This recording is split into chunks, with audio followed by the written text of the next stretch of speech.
to the show with your friend and mine. So tell me, Dr. Squee, who's it gonna be this time? We like to hear you talk, but we love to hear you listen. And if you are not subscribed, you won't know what you're missing. So welcome to the Dr. Squee Show. Welcome to the Dr. Squee Show. Welcome to the Dr. Squee Show. Headphones up. Here we go.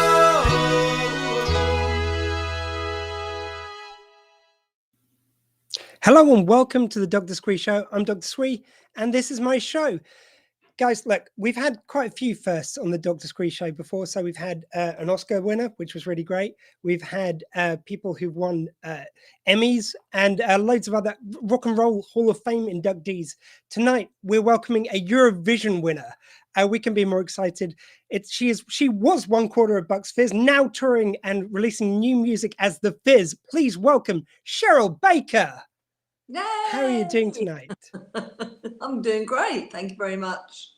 I must admit, look, it was really cool. The Oscar-winning writer we had on is a guy called Paul Haggis, and that was amazing to me. But nothing put a smile on my face like knowing I was talking to Cheryl Baker from Bucks Fizz. Like there's something about your energy which I think just makes people smile.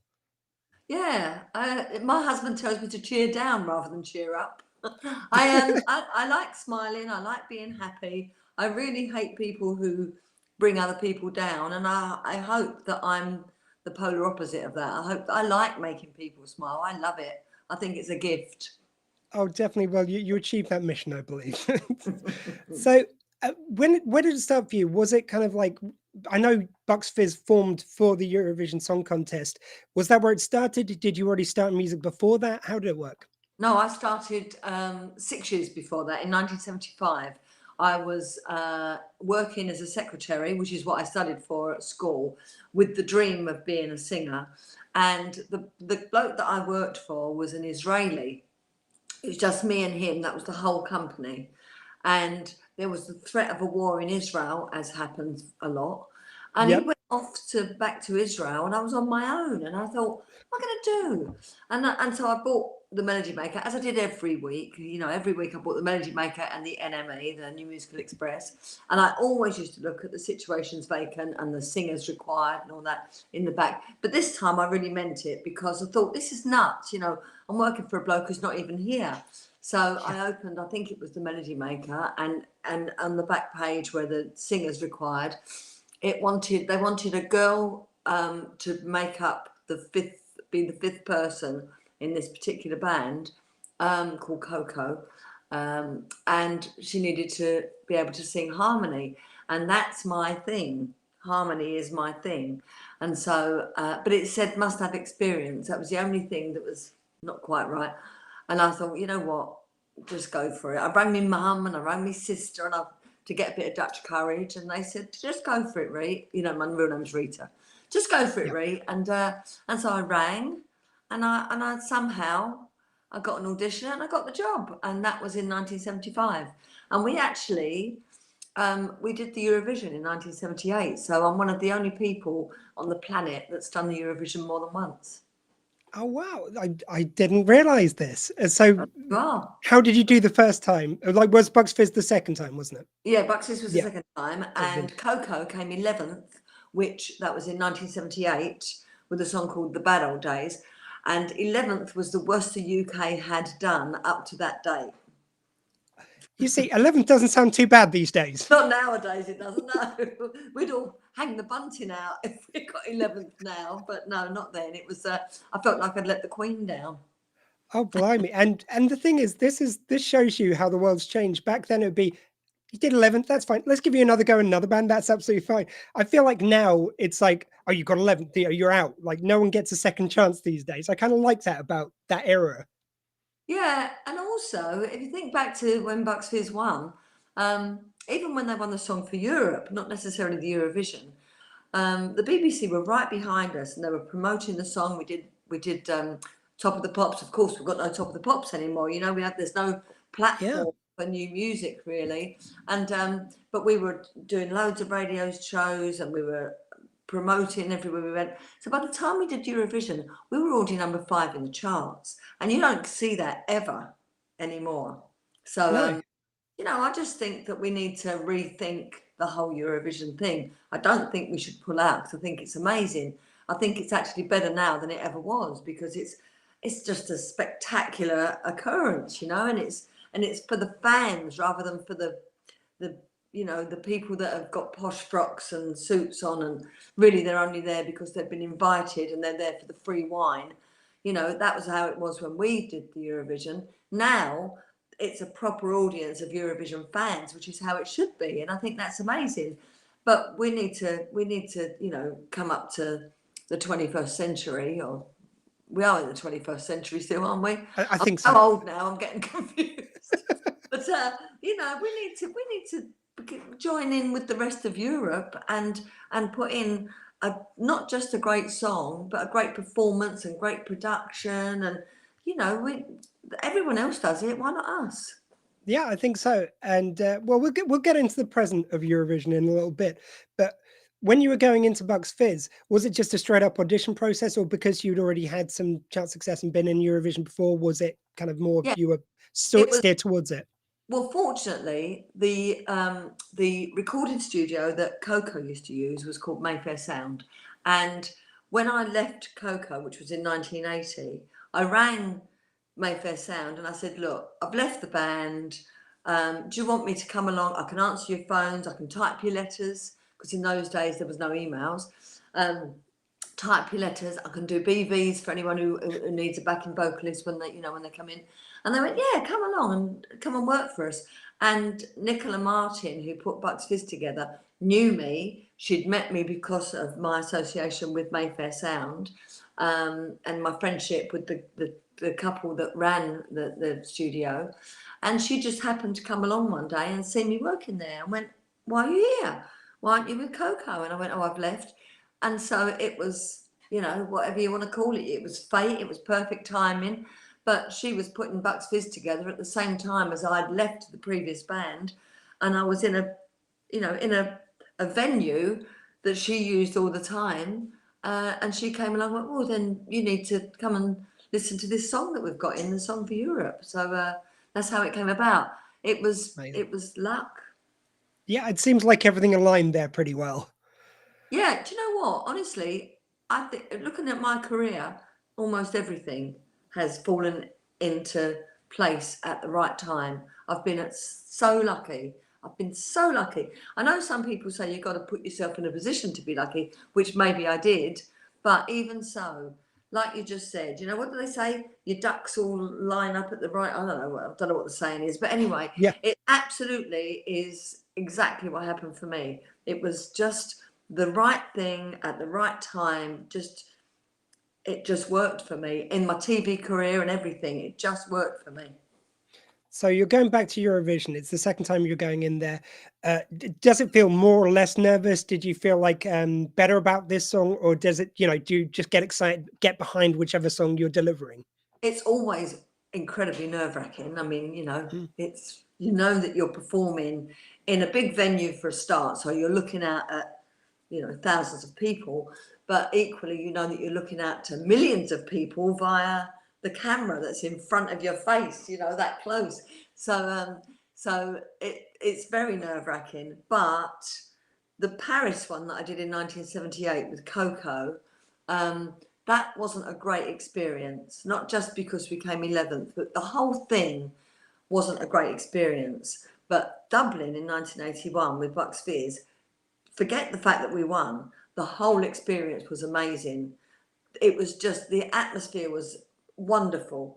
It was in Ireland. I mean, Ireland, they always give us high votes. They gave us 12 that particular year. They know how to have a party. Mike Nolan, I mean, I'm part Irish. I think most people in the UK are. In fact, I Yeah, think my mum's Irish. Yeah, there you go. I think most yeah. people in the world are part Irish.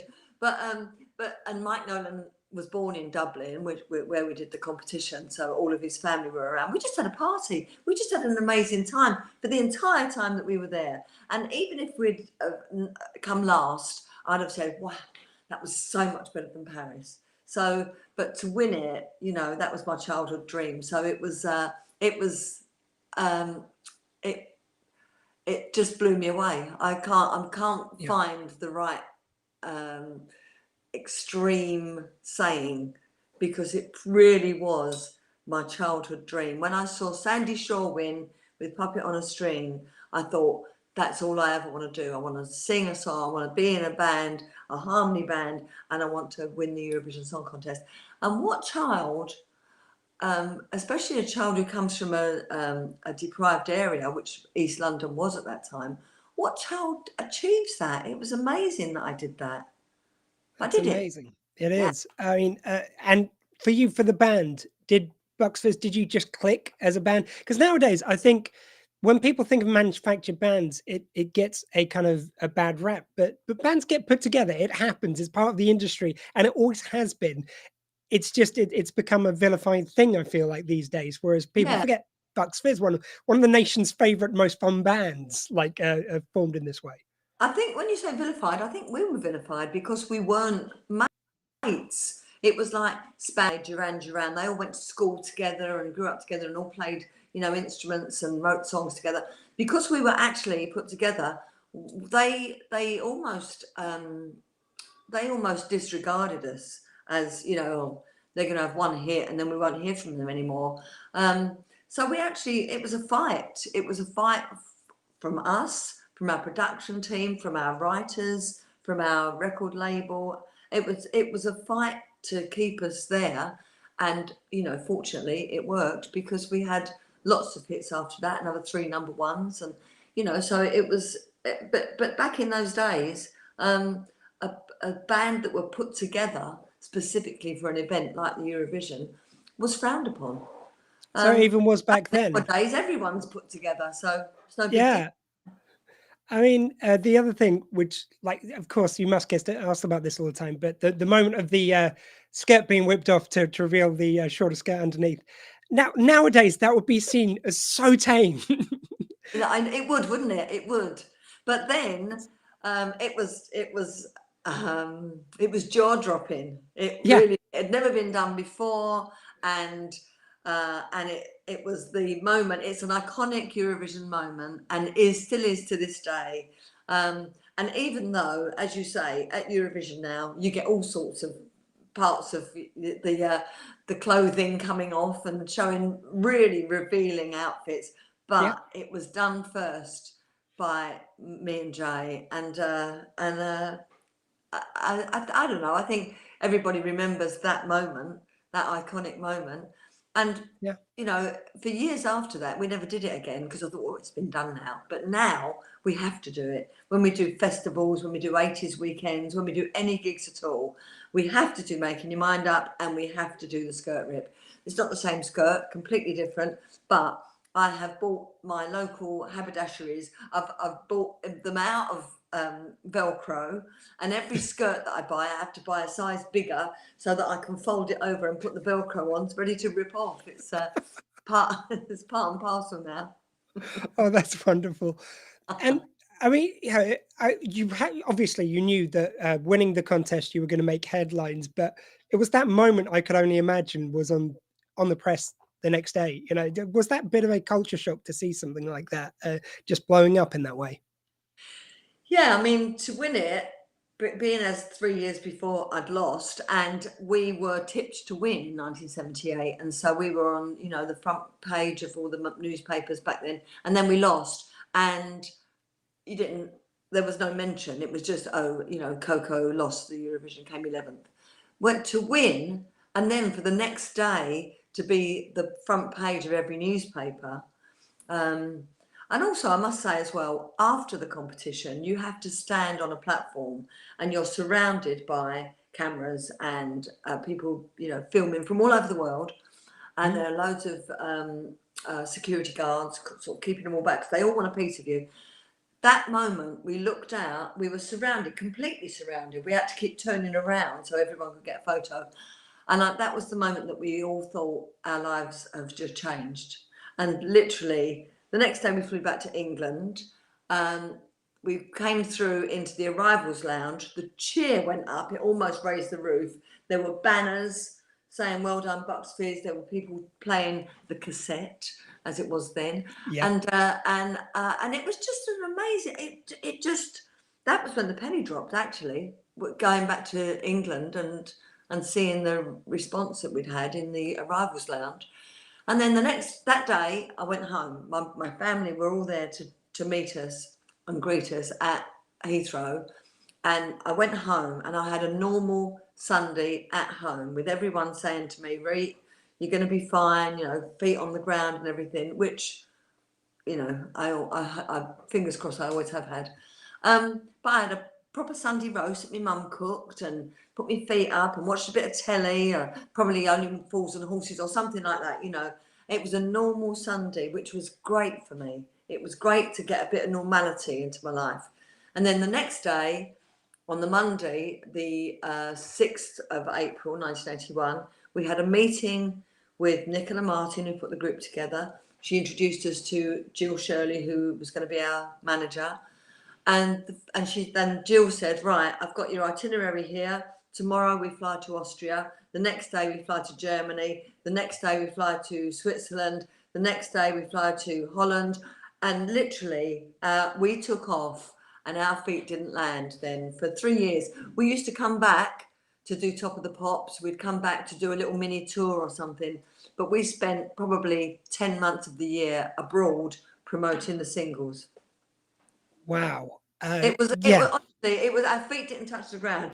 It was fantastic. And it was also so blimmin' tiring, so tiring. All that travelling, you know, but I wouldn't change a day of it. It was amazing. No, I mean, like, how old are you at this stage? Because like then you've got to be really quite young to be having all this thrust upon you. I wish, but actually I was 27, so I wasn't that young. I was 27, which is the age that my children are now, funny enough. You see, you're impossible to age because you don't age. This is the problem, Cheryl. I'm going to be 68 in a few weeks, so shut the front door. I don't feel it, and I certainly don't act it. I think someone in chat, like my friend Kevin's just come up with the solution. Get you in Eurovision next year. Katrina and the Waves made the comeback. Yeah, but can you remember when the old in Russia they had the old grannies coming on? That's what let's compare us to. No, you need young, you need vibrant, you need just look at the winners. Look at, I mean, I know it's a few years back. Look at Euphoria. What a great Eurovision song. That's what we need. We don't need four old fuddy-duddies going on. You know, we were right for the time. We're not right for now. So it's a lovely idea, but it would be awful, and we would come last again. Hey, you get our vote anyway. So you mentioned Top of the Pops there. What an iconic show. Like, what's it like to actually step onto that set and be there in the moment? I did it with Coco, actually, but a few times. And it's brilliant. The first time I did it with Coco, they had a live orchestra in the middle of the dance floor of the studio. You know, that was how long ago it was. But anyway, to do it, not just to do it because it's Top of the Pops, but to do it when you're number one in the charts, that's a bit special. And then to be invited on for the Christmas Top of the Pops when they only have the cream of that year's performances and songs. That was probably the Christmas Top of the Pops is the one, you know. I thought, blimey, we've made it. We're on the Christmas Top of the Pops. And I just feel sorry, really, for today's acts because they haven't got that platform. They have others. And, of course, there's social media. But it's just, we just so looked forward to hearing that music, you know, the Top of the Pops theme, and to see the chart rundown. It was a special thing, and I really think that the performers of today miss out on that. Oh no, I completely agree. I think it was must-see TV every Friday night. You had to catch Top of the Pops before you go out into your night. Absolutely, absolutely, you had to. It was part of everybody's itinerary. That's what you had to do before whatever else you did, you know. And I remember my mum and dad once saying, "Oh, we want to watch the other side," and I went, "Don't you understand? It's my career." Being a bit of a diva, but yeah, no, it was. I'll tell you how important it was. We had it written into our contracts wherever we were in the world, maybe not Australia, but if we were performing in France or Germany or anywhere, if we had Top of the Pops, we could cancel whatever we were doing elsewhere. If we were on tour, we could cancel the gig because we had Top of the Pops. It was written into our contract. That's how important Top of the Pops was. Wow, that's yeah, I can understand that. As I say, it's not only was it huge over here, it was known worldwide. It was a Yeah. touchstone for music. And it generally meant if you got Top of the Pops, you were going to go up the charts. You know, very, very rare that you went down. So that it was imperative that you had to get back to the BBC, and however tired you were, however jet lagged you were, you had to get there to do the show. And so you had like a string of several hits. You were going for years as Bucks Fizz. What was the moment when you decided at that time to call it a day as part of Bucks Fizz? Oh, I was pregnant. I was pregnant. It was long before when I should have left, because we stopped. Our last top 10 hit was in 1986 with a song called New Beginning, which should have gone to #1 in my opinion. It was a great song. Yeah. But we had a coach crash in '84, and Mike Nolan was very badly injured, and he was very badly infected as well. And he was a bit of a pushover, really. He was easy to bully, and it did happen. People did bully him, certain people, and I felt very protective of him, so I felt that I had to stay in the band. And in '93, we were doing gigs like bingo halls, and so it was absolutely awful. I hated it. Yeah. I thought to myself, I didn't do this kind of job before Bucks Fizz. Why am I doing it now? We've had all this success and all these #1s and huge chart success, massive tours. Why am I working in a bingo hall? And the only reason I was doing it was to stay with Mike. But then I got pregnant, and I thought, well, I can't do this now. I can't be on the road with Bucks Fizz. I was pregnant with twins as well. I can't be on the road with Bucks Fizz when I'm going to have babies. And so the last gig we ever did was on the 11th of December 1993. That's my last gig. And it was in a club in London that had a hollow stage. And we went on stage at about 1 o'clock at night. We were doing an hour, 1 till 2. In those days, you could still smoke in clubs and pubs and everything. Yeah. So the place was thick with smoke, and the sound, it was so loud, and the bass was kind of resonating through my body because of the stage being empty. And I thought, what am I doing to my unborn children? I could not wait to get off that stage and get home and start a life as a TV presenter, because that's what I did. I did from 1984, I did my first television presenting, until the last proper presenting job was probably around 2000, something like that. And I actually, in those days, you had to write what you did on your passport. In those days, in the 90s, I actually wrote on my passport TV presenter, because I'd left singing completely. And my children going to school when they were 4 or 5, they thought my job was on TV. They had no idea that I'd ever sung in a band. Yeah, I do remember Eggs and Baker very fondly.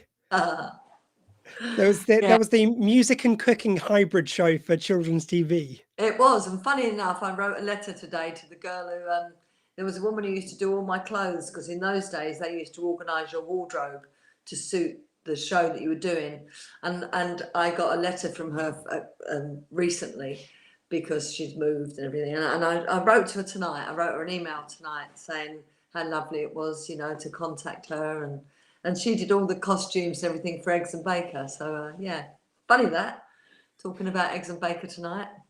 Was this the kind of show which just that was pitched to you, or did you have a love of baking, or was this just? I did. There was a program. Saturday. I used to do Saturday morning TV, live TV, called the Saturday Pitch Show, and I did a bit of cooking on that. And it all, generally, I would always laugh, and they went, on the next series that they did, it was a completely different series, but they said, can we do a cooking strap with you that we put in maybe 15 minutes, and we'll call it Cheryl Baker's Out to Lunch. So we did that, and I used to do the cooking thing. And from there, BBC Children's said, let's have a complete show. It was a big success, this cooking strap thing.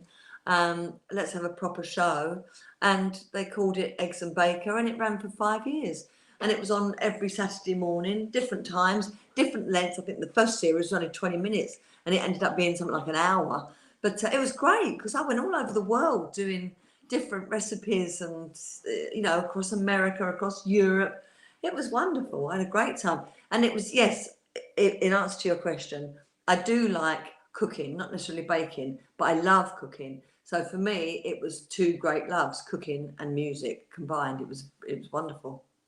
And what I loved about kind of kids TV of the time, especially the Saturday morning stuff that you mentioned, anything really could happen. It really was that kind of like you feel like it's a program within an inch of its life these days when they Yeah. do these things, and they probably wouldn't trust a couple hours of live for kids TV. Yeah, no, it was exactly that. And it was quite anarchic as well. And you never, back in those days, they didn't say you didn't have a script in your hand because that was regarded as unprofessional. You had to learn your script, and so there might be a script somewhere nearby where just in case you need it. But generally, the night before, you had to be scanning the script and remembering the names of the people that you're interviewing and stuff like that. So it was. I mean, now everybody has their script right in front of them. Even in the days of Terry Wogan, when he did the Wogan show, you never saw him with a script, but his boards with all his questions and his names and everything used to be down on the floor of the studio so that he could see them. So it was. I would say it was run not necessarily more professionally, but less so that the audience would see that you're having to read the information in front of you. You had to, back in those days, you had to learn it. And I don't know, like, I mean, it must have been very nervous for a Eurovision entry to be in front of Wogan because, some of his comments on those shows back in the He was day. great. He was Mr. Eurovision. I love Graham. I absolutely adore Graham. But but he's not Terry. Terry was just, I don't know what Terry had. Is it the charm? I don't know what he had, but he had something that made him Mr. Eurovision. And, young people now only know Graham Norton, and they will always say that Graham Norton is their Mr. Eurovision. But for anyone who's old enough, I'll tell you what, we've just finished a tour called the Up Close and Personal Tour. In it, we showed video footage of different things. And we showed the video footage of when we did the Song for Europe, because we were introduced by Terry. When that picture comes up and people see Terry on the screen, the whole audience, I'd swear, every time they saw it, they went, oh, everybody missed him and still do. Yeah, I mean, I think he just didn't. He did care. He cared in the right ways, but past that, he didn't care. Like he would just say what came into his head. We loved that about him. We loved it when he'd say, "Oh, here we go," Greece is going to vote for Cyprus, and Cyprus is going to vote for Greece, and etc. We loved it. We loved him for it. Yeah, and Graham does that, but I don't know. Just Terry had the edge.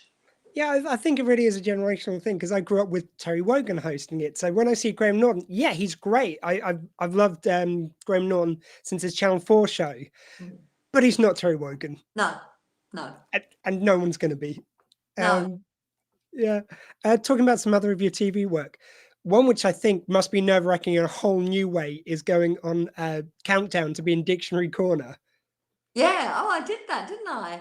Yeah. Yeah, it was nerve-wracking. And doing Mastermind, that was really nerve-wracking. Do you know what was the worst part of doing Mastermind? The walking to the blimmin' chair. I had high heel shoes on. I thought, I'm going to fall over. Yeah, I think television is really nerve-wracking. I don't know why I ever did it. I mean, I've got to ask you though, going back to Countdown, was Richard Whiteley as charming as he seemed? Yeah, he was. I don't really remember. He was all right. I don't think he was overtly charming. I think, because they, in those days and still, they would do like maybe 5 shows in a day. And so it was all bang, bang, bang, bang, bang. Did I do it with Carol Vorderman or was it someone else? I can't remember. I think it would have been Carol Vorderman. Yeah, probably was Carol. Yeah. She was lovely. She's always been lovely. But I don't really remember, what's his name? Richard Whiteley.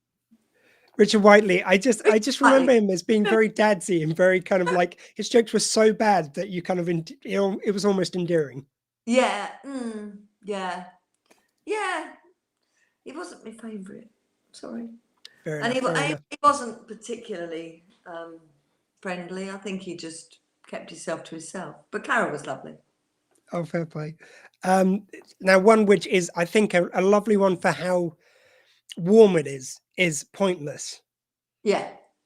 But kind of, again, like, you know, they're really charming, but then you've got to come up with an answer. And I would hate to hear that 100 noise if it went off. How did you get on with that? How was... I had the 100 noise. I thought I had Oh, a pretty good answer. It was to yeah. do with tennis players.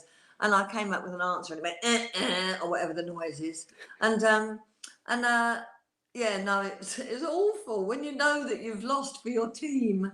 But I find competition on television really nerve-wracking. I've recently done The Chase and it hasn't been on yet, hasn't been seen yet. So I won't tell you how I did. But it's so nerve-wracking. And Can you tell us also, which chaser it was? Or are you not allowed to say that? can I tell you what chaser? I don't think I'm supposed to, so I won't. Fair I don't- play, fair play. Yeah, but it's when I do a quiz or anything like that, I need time. I go, oh, hang on, I think I know this one. Who is it again?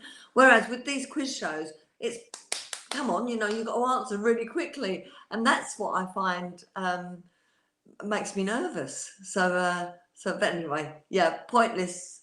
I've never won, so I've got to go on again to try and win it.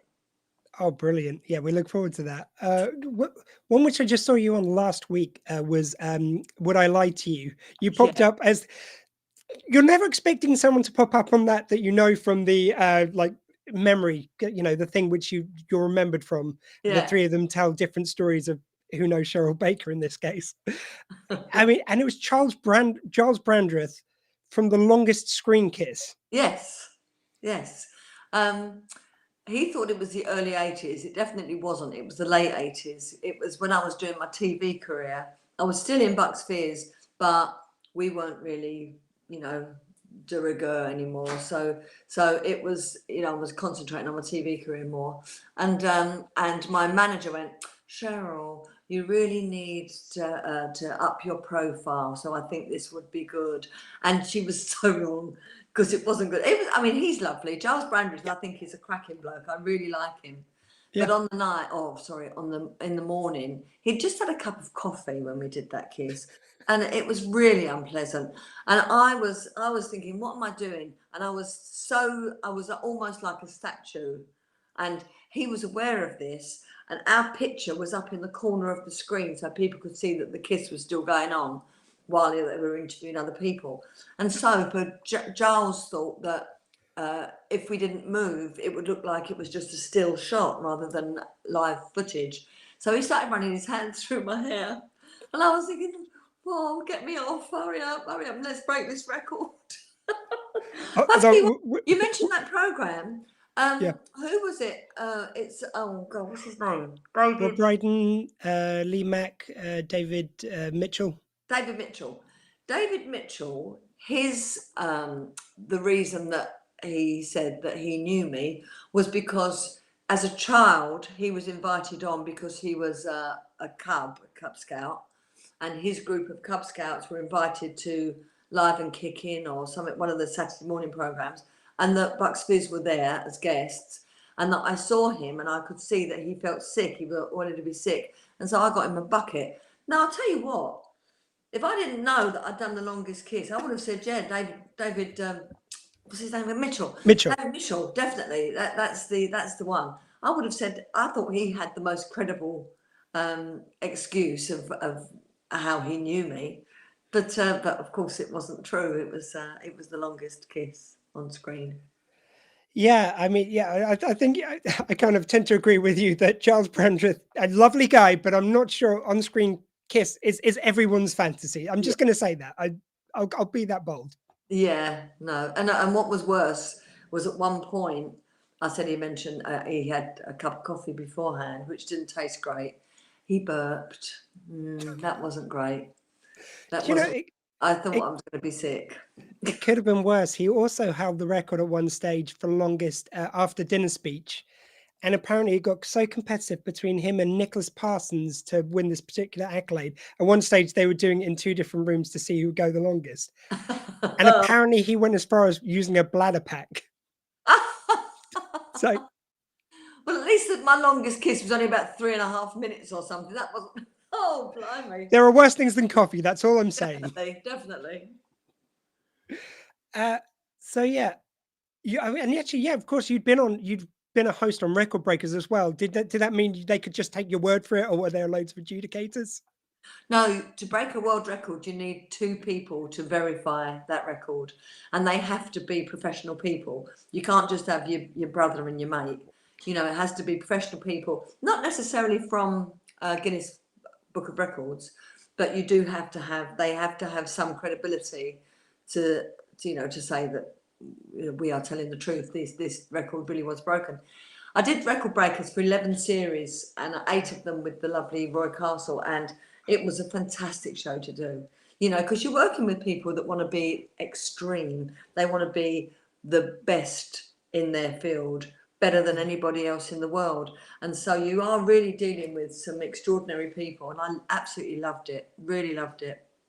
Yeah, it seems such a joyful program. And as you say, Roy Castle, just what an amazing guy. I've never heard a showbiz anecdote about him that hasn't been anything but glowing.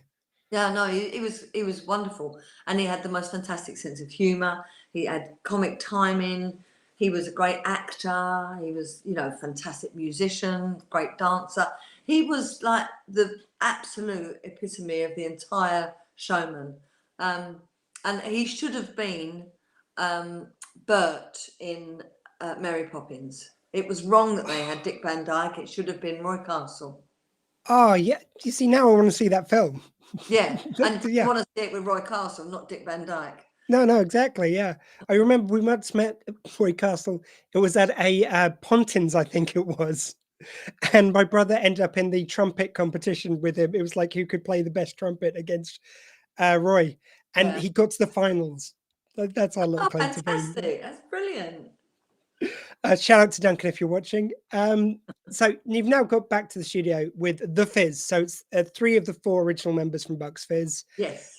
Whose idea was it? What was the impetus to get back together again? Well, we got back together because in the year 2000, I was writing for a magazine, and I saw that there was a tour being put together called the Here and Now Tour, and it was with Tony Hadley and Kim Wilde and Belinda Carlisle and Paul Young, and I thought, hang on, these are all people that we did Top of the Pops with. And I interviewed them all for the magazine. It was great to see them all in the studio and interview them all again. But I thought, maybe I should get in contact with the rest of Fizz and see if we can do the same thing. It took 4 years. It took until December 2004. But we did get back together and we did this tour. And I thought, yeah, let's just do it. My TV career had kind of fizzled out. And so we worked, in those days, it was with Shelley Preston, who was Jay Aston's replacement when Jay left. We worked with Shelley for 4 years until 2008. Not loads, but we did a fair amount of work. And then we did a television programme called Pop Goes the Band. And we were reintroduced to Jay Aston and got on like a house on fire. Shelley left and I rang Jay and said, look, Mike and I want to work. Shelley's gone. Do you want to join us? And so we formed then in 2008 what is now called the Fizz, and still working together. So we're 14 years on now, and it was only about 5 years ago, I think 5 or maybe 6, that on Twitter, Mike Stock from Stock Aitken and Waterman followed me on Twitter. And so I saw his blue tick, I knew he was verified, and I thought, oh, blimey, it's Mike Stock. So I followed him back, and a Bucks Fizz fan saw that, we were following each other, and he tweeted us. He joined us in a tweet and said, how about Mike Stock doing an album with Cheryl, Mike and Jay, formerly of Bucks Fizz, because that's what we were called in those days. And he said, yeah, I'd love to. So I PM'd him and said, "Do you mean it?" And he said, "Absolutely." So we had a meeting with him, got on like a house on fire, went in the studio, did our first album in 2016. It was called The F to Z of Pop. And the Fizz fans went crazy. And also, Mike Stock said, "Call yourself the Fizz," which we did. And then we went in the studio again. We did a Christmas album. We did the follow-up album, The Smoke and Mirrors, which was released perfectly in time to coincide with COVID. And we've finished our fourth album now with Mike Stock, and it'll be released in the next probably 6 weeks or so. So I can't believe it. After all these decades, not just years, but decades, we're back in the studio recording, and it's fantastic. I mean, now it feels like when a pop band has its moment in the sun, they go away for maybe a year or two, and then they go back out on the reunion tour. But it seems like you guys were one of the first ones to do it, and that's now like they have whole festivals about kind of these pop stars of yesteryear which have reformed. Yeah, you've got. Well, I mean, that's our work now. We do, as I said about the Up Close and Personal tour. That was really specifically for Bucks Fizz and Fizz fans. We had theatres full of proper fans who know every song and they know every word of every album track and everything. But then we do the 80s weekends. They are every week you're doing an 80s weekend. Festivals, big 80s festivals. And also there's there's charts now. There's retro charts. There's the heritage chart. There's and we're all back out there. We're all recording again. Mike Stock did a series of programs like Top of the Pops, and that was then This Is Now. That was with artists, again, the same artists, Paul Young, Tony Hadley, us, and we would do a song from back in the day in the 80s, and then we would do a song from our current album. I think that's great, because why should age have anything to do with performance? If you're still recording and you're still performing, I think that's great. Oh, and there's nothing kind of, it seems, more joyous than these festivals where it's like all 80s bands kind of getting back together, getting up there, and you just have this festival. You feel like you've stepped into your youth. It's just so wonderful. It really is. And lots of people dress up, and it's so colourful, and they just have a great time. It takes them back, as you say, it takes them back to the youth. Or you do get a lot of people that are very young, in their 20s, but they love 80s music, and so they go along to these 80s festivals as well. So we did a gig a couple of days ago, actually. Monday we had a gig, and there was a 21-year-old who's a huge fan of Bucks Fizz and the Fizz. She's got all our albums. 21.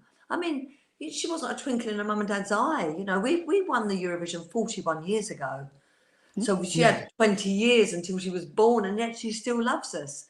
I think that's great. And I think music is that. Music shouldn't be in a little box that says you can only be a musician until you're 28 or 32 or something. Music is music, whatever age you are. And if people love what you're doing, you should carry on doing it. I mean, geez, like ABBA's just come back, and they're not the most youthful, and they're still crushing it. Everyone's loving kind of having new music from folks like yourselves and ABBA. Well, I saw the other night there was a Fleetwood Mac TV special on, and they're all pushing 80, or maybe they're already 80, but they're still out gigging, and they're great. Why shouldn't they? If they can still do it, we love their music. And it's great to see the actual band. I mean, I'm not knocking tribute bands. I think tribute bands are fantastic. But if the actual band can still go out and crack it, fantastic. Good luck to them. Oh my God. And you should get extra plaudits for like, you've got to do a twirl with a skirt pull. Like, I'm in my 40s. I'm already too tired for that. No, I love it. I love being active. I walk a lot. I have up until about a year ago been running, and I think I will run again. And fortunately, because I'm fairly active, my legs are okay. That's the last part of your body to go. Forget my waist. I have no waist whatsoever anymore. I'm straight down the middle, but I do have good legs, sturdy legs. And when you were going back into the studio, can you remember when you first went back into the studio, was it just effortless? Did the kind of songs just pour out of you as easily?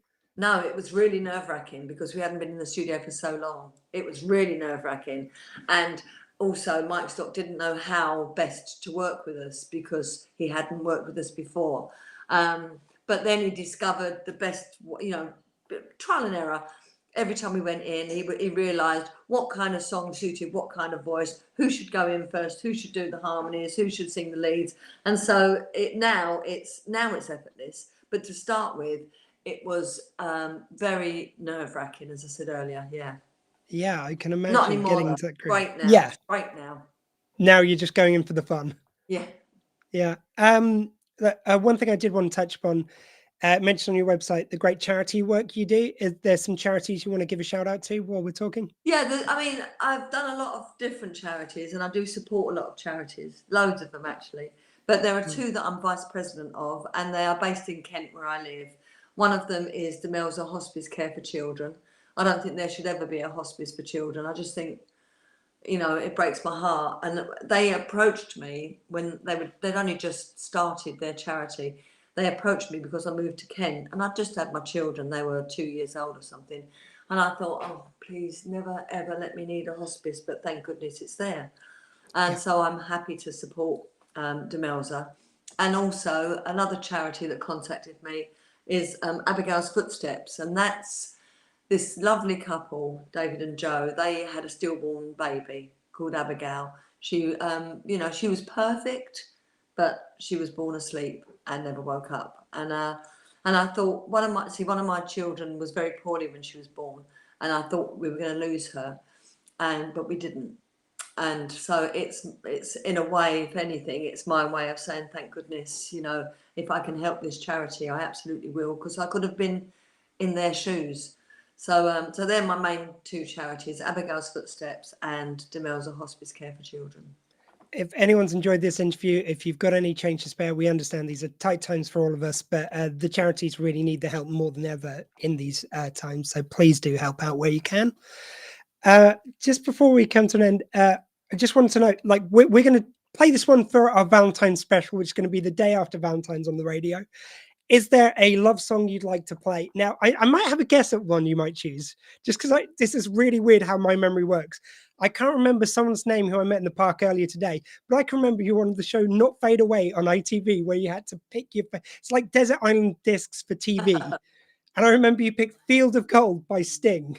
Now, do you want to go with that choice or go with something different? No. I do think Fields of Gold is magical, but my song is our song. It's my song with my husband. It was our first dance at our wedding. When we had our vows renewed on our 10th anniversary, I walked down the aisle to this song, and it's Luther Vandross, So Amazing.